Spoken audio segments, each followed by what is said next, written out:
低氧桩用煤在培育是比较省事的，取桩容易。这个桩挖出来土有点湿，要晾几天。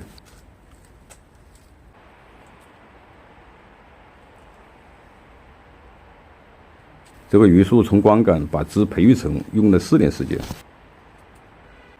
选择这个桩材主要是看中了主干的这个弯曲部分。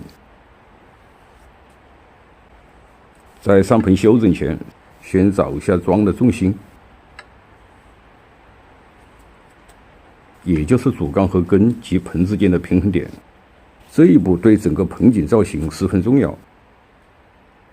桩在上盆的时候，不要过多的考虑枝的走向，枝的方向是可以调整的。平衡有了，整个桩材的立意才会准确。像这些培育出来的枝，主干的角度变了，要对它们进行相应的调整。改变枝的走向，开口拉弯是最有效的办法。尤其是像榆树这种愈合快的树种，开口拉弯的大小要与吊拉的角度一致，要拉到位，锯口要完全吻合。用胶带把伤口封好，防止雨水进入影响它的愈合。把这些枝做适当的修剪。盆景造型的形式确定了盆景的接顶，对顶的调整要由盆景的曲势重心和根的生长位置的确定。像这个接顶要顺应整个树势，要朝后仰，也对它进行开口拉弯。这一盆接顶要与这个下跌组织成型在时间上保持同步。顶定好位，要对它进行控氧。控的重点在于剪。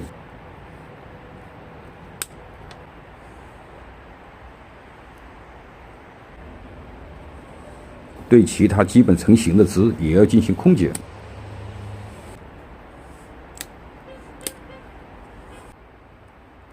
像这种枝的过渡部分，要对它进行修整。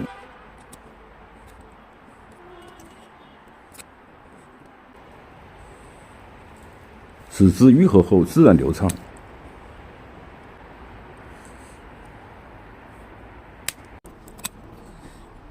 对这些主干也要进行修整。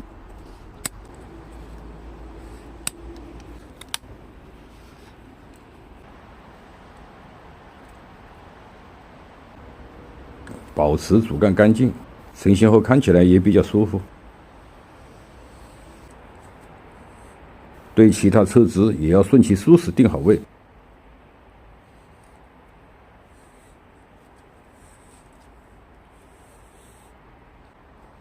修剪的伤口要做好密封处理，这样可以加快它的愈合。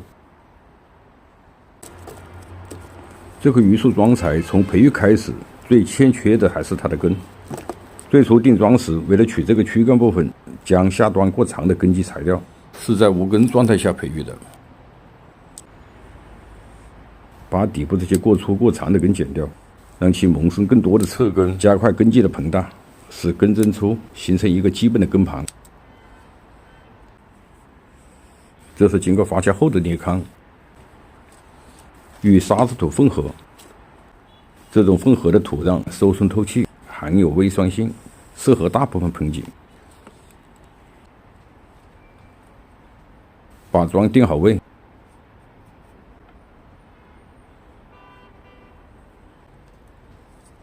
倒入盆土。像这种桩材对根的培育不能放任，要达到根的表现形式是一个相当长的时间过程。盆中控氧的状态下，既可以控制枝干的生长，也可以将根逐渐显露出来，在阳光和空气的作用下慢慢增粗，形成盘根路爪之状。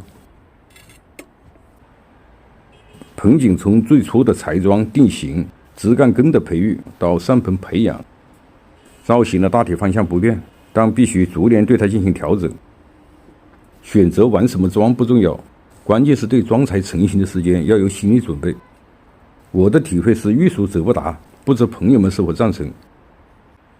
关于桩材的培育，今天就聊到这里。我是三千龙茶，下期视频见。